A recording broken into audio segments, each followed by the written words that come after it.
बच्चों, ये है कक्षा 3 का हमारा परिवेश और इस पुस्तक में हमने प्रथम पाठ यानी पहला पाठ कंप्लीट कर लिया था। अब दूसरा पाठ है पास पड़ोस। तो आप इस पुस्तक के इस पाठ को आप एक बार पढ़ेंगे और इसका अध्ययन करेंगे। अब इसके आगे मैं आपको दिखा रही हूँ। यहाँ है प्रश्नों का उत्तर लिखिए। तो जैसे दिया है, इरफान काका की झोपड़ी किस मौसम में गिरी, तो आपको यहाँ मिलेगा इरफान काका की झोपड़ी जो है बरसात के मौसम में गिर गई। क्योंकि जब बारिश होती है तो जो कच्चे मकान हैं या झोपड़ी हैं वो गीले हो जाते हैं और आसान जो है गीले हो जाते हैं या गिर जाते हैं या मिट्टी बह जाती है तो गिर जाते हैं।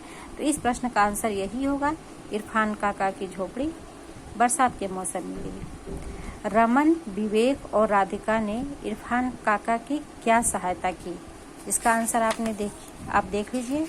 क्योंकि मैंने इस स्टोरी को पढ़ा है और आप स्वयं भी इस कहानी को पढ़ेंगे। तो रमन जो है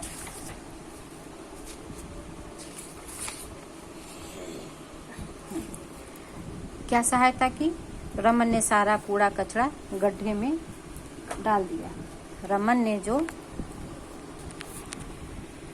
देखिए, रमन ने सारा कूड़ा कचरा गड्ढे में डाल दिया।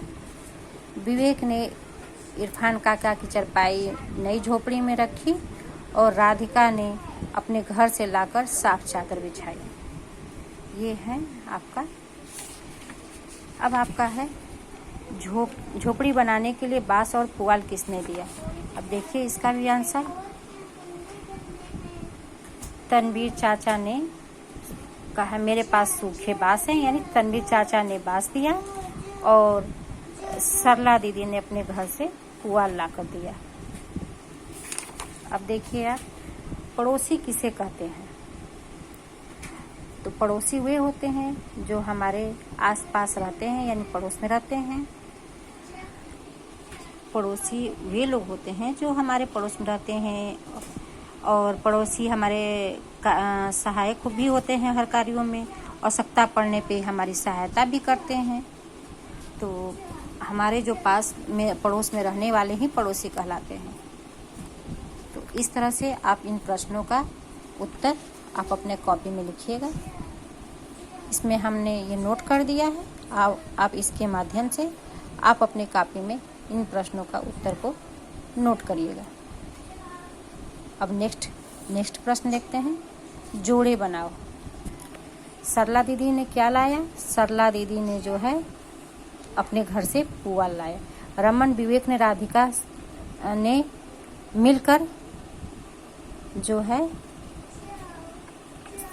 मिलकर सामान को बाहर निकाला।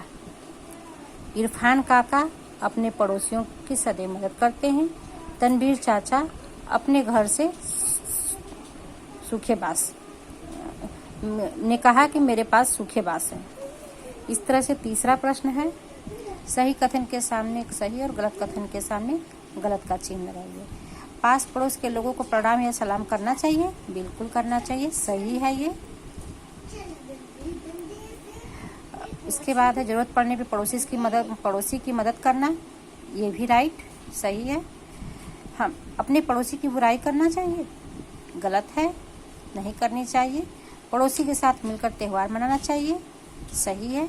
और पड़ोस के बच्चों के साथ मिलकर खेलना चाहिए, सही है। तो इस तरह से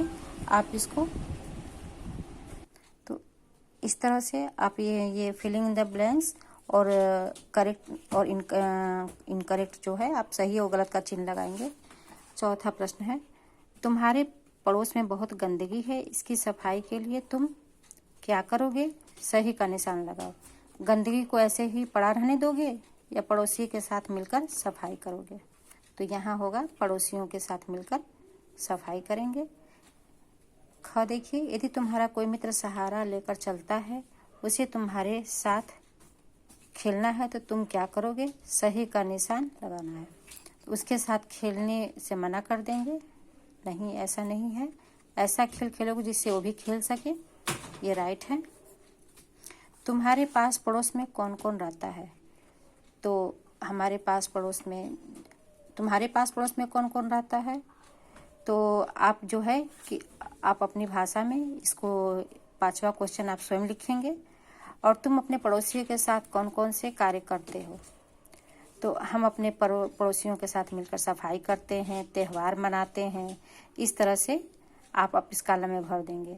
पास पड़ोस में कौन रहता है, तो आपके पास पड़ोस में दुकानें हैं या फिर डॉक्टर हैं या इंजीनियर हैं या मतलब जो भी लोग रहते हैं आस पड़ोस का, आप अपनी भाषा में इसको लिखेंगे। और कौन कौन कार्य करते हैं पड़ोसियों के साथ, तो अपने सफाई करते हैं और जो है त्यौहार मनाते हैं, मिलजुल के रहते हैं, इसको आप करेंगे।